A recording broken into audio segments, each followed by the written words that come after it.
Let us today focus on the integration formulae. We categorize the functions into 5 forms: logarithmic, inverse, algebraic, trigonometric and exponential. Basically, we know that the fundamental theorem of calculus shows that the operations of differentiation and integration are essentially inverses of each other.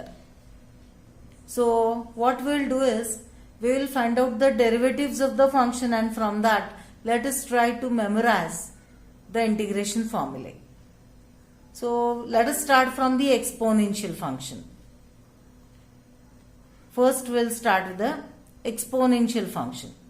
You know, the derivative of e raised to mx is m times e raised to mx. So what it means, if I divide by m to both the sides, you know, m being constant, it is not affected by the derivative. So it being linear, m can go inside. So that 1 by m goes inside and you get d dx of e raised to mx upon m equal to e raised to mx. What this means according to the fundamental theorem, it is equivalent as integration of e raised to mx with respect to x is e raised to mx upon m plus c. Here the base was natural base. Now if we take any other as our base, let us see. So derivative of a raised to mx. Here a is any base other than the natural one. So derivative of a raised to mx is m times a raised to mx multiplied by log of the base. So m times a raised to mx log a. So you are watching that m and log a are constants. So as we did in the first case, what we can see here, derivative of a raised to mx upon m log a is equal to a raised to mx. So again, integration of a raised to mx, you can see, is with respect to x is a raised to mx upon m times log a plus the constant of integration. Now let us focus to the second type as algebraic functions. We all know that the derivative of x raised to n with respect to x will be n becomes the coefficient and the degree, I mean power, is reduced by 1. So the derivative is n into x raised to n minus 1. Now whenever we try to write the formula, we always write as integration of x raised to n. We don't write as x raised to n minus 1. So for that purpose, let us increase the index. So d dx of x raised to n plus 1 will be n plus 1 times x raised to n. Now as we have done in the previous case, let us go. We divide by n plus 1. So derivative of x raised to n plus 1 upon n plus 1 will be x raised to n. This is valid only when the denominator is non-zero. So for n not equal to minus 1. So here there are cases, n is equal to minus 1 and n is equal to not minus 1. So we are dealing with the case n not equal to minus 1. So what we get here, integration of x raised to n with respect to x will be x raised to n plus 1 upon n plus 1 plus constant of integration for n not equal to minus 1. Now if I deal with n is equal to minus 1 means I am dealing with 1 by x. So I have to go for n is equal to minus 1. If I go for n is equal to minus 1, what will happen is d dx of log x is 1 by x. So naturally it means that integration of 1 by x with respect to x will be log of x plus c. Actually by log I mean the natural log, and whenever we are dealing with log we should ensure that the operand is positive. So I should give the mod sign. So I must read the formula as integration 1 by x dx is equal to log of mod x plus c. Now let us move to the trigonometric functions. So third category we are moving to trigonometric functions. So let us start with our first, that is sine. We know that the derivative of sine x is cos x. So naturally it means that integration of cos x with respect to x is sine x plus the constant of integration. Now we know that the derivative of cos x is minus sine x. So we have to divide by minus 1. So what it means is integration of sine x with respect to x will be minus cos x plus c. Now let us deal with our third trigonometric function, that is tan. So derivative of tan x is sec square x will itself mean that integration of sec square x with respect to x is tan x plus constant of integration. Next, now we go to cosec x. Derivative of cosec x is minus cosec x into cot x. So integration of cosec x into cot x is, with respect to x of course, is minus cosec x plus constant of integration. Then we go to derivative of sec x. Derivative of sec x you know is sec x into tan x. So naturally integration of sec x into tan x with respect to x will be sec x plus c.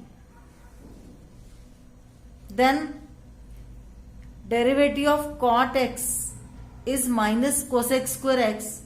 So of course the integration of cosec square x dx will be minus cot x plus c.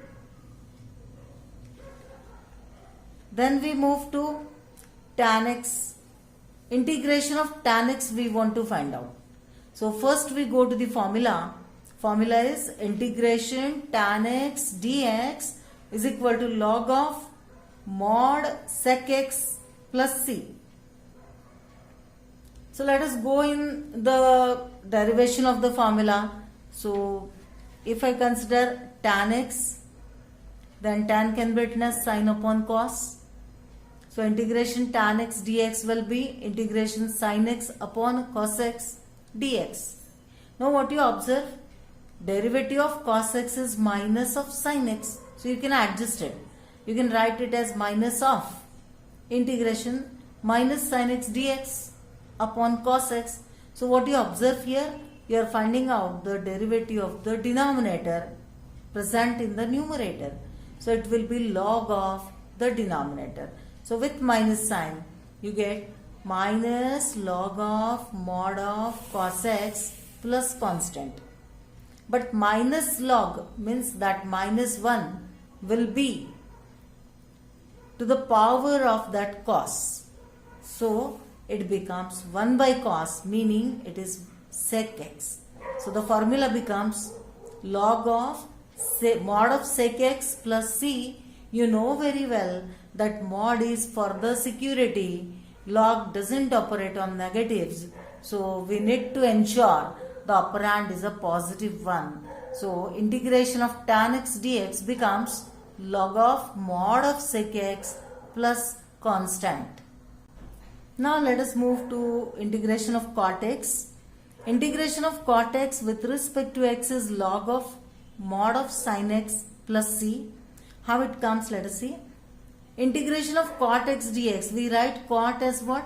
Cos upon sine. And you know very well the derivative of sine is cos. So the derivative of the denominator is present in the numerator. So naturally the integration becomes log of the denominator. So log of mod of sin x plus c. To ensure positiveness, we are putting mod there. So once again, integration of cot x dx is log of mod of sin x plus c. Now let us move to the next function, that is sec x. So integration of sec x dx is log of mod of sec x plus tan x plus c. How it comes, let us see. Actually it is a kind of adjustment. What we want is the derivative of the denominator should be present in the numerator. So what happens? Integration of sec x dx is equal to, we are multiplying and dividing by sec x plus tan x.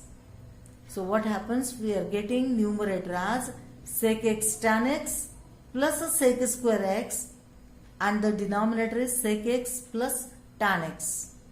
So all of you can see derivative of sec x is sec x plus tan x. Derivative of tan x is sec square x. So you observe the derivative of the denominator present in the numerator. So naturally integration becomes log of the denominator.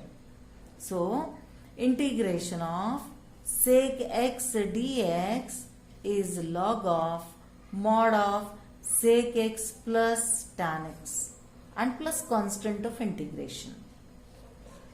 Now let us move to the next function on the same lines for cosec. So similarly, you can see that integration of cosec x with respect to x is log of cosec x minus cot x and plus constant of integration. Let us go ahead. Integration of cosec x is equal to, we are multiplying numerator and denominator by cosec x minus cot x. So in the numerator you will get minus cosec x into cot x plus cosec square x. Denominator is cosec x minus cot x. All of you are observing that derivative of cosec x is minus cosec x into cot x, and derivative of cot x is minus cosec square x. So the middle minus sign helps you. It becomes minus of minus. So let us once again see. The derivative of cosec x minus cot x becomes minus cosec x into cot x minus into minus, making it plus cosec square x dx. So derivative of the denominator is present in the numerator. So the integration becomes log of mod of cosec x minus cot x plus c. So let us revise what we are getting. Integration of cosec x dx is equal to log of mod of cosec x minus cot x plus c. So the formulae are quite simple. You have to go it one by one. Just go through the derivations. Once you see the derivations and try on your own, the formulae are pit-pat learned. So hope this will easify your try. Now let us move to the fourth type. Actually it is the first type, but we are numbering it as number 4. So logarithmic function. So integration of log x is x log x minus x plus c. Let us see how it comes.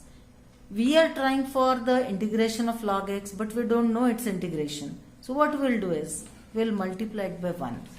You are watching that log x multiplied by 1 is log x itself.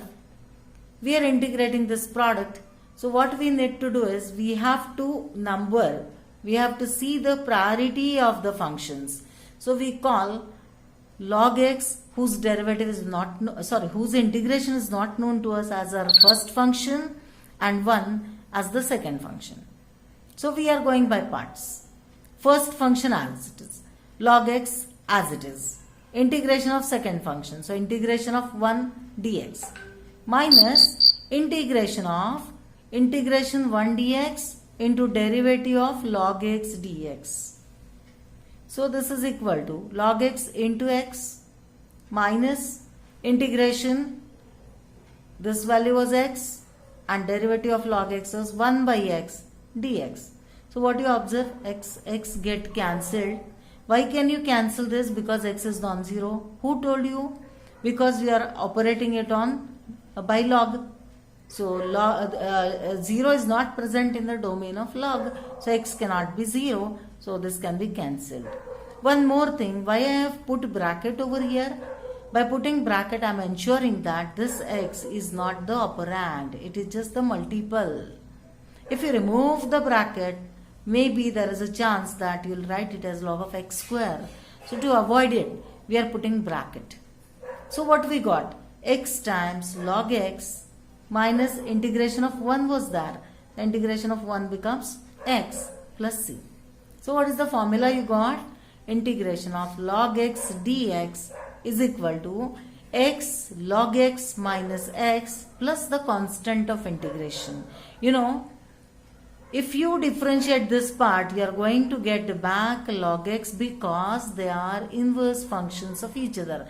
We actually started this lecture by emphasizing on the theorem of calculus, fundamental theorem of calculus. So if I differentiate this, I need to get log x, so you can try for that.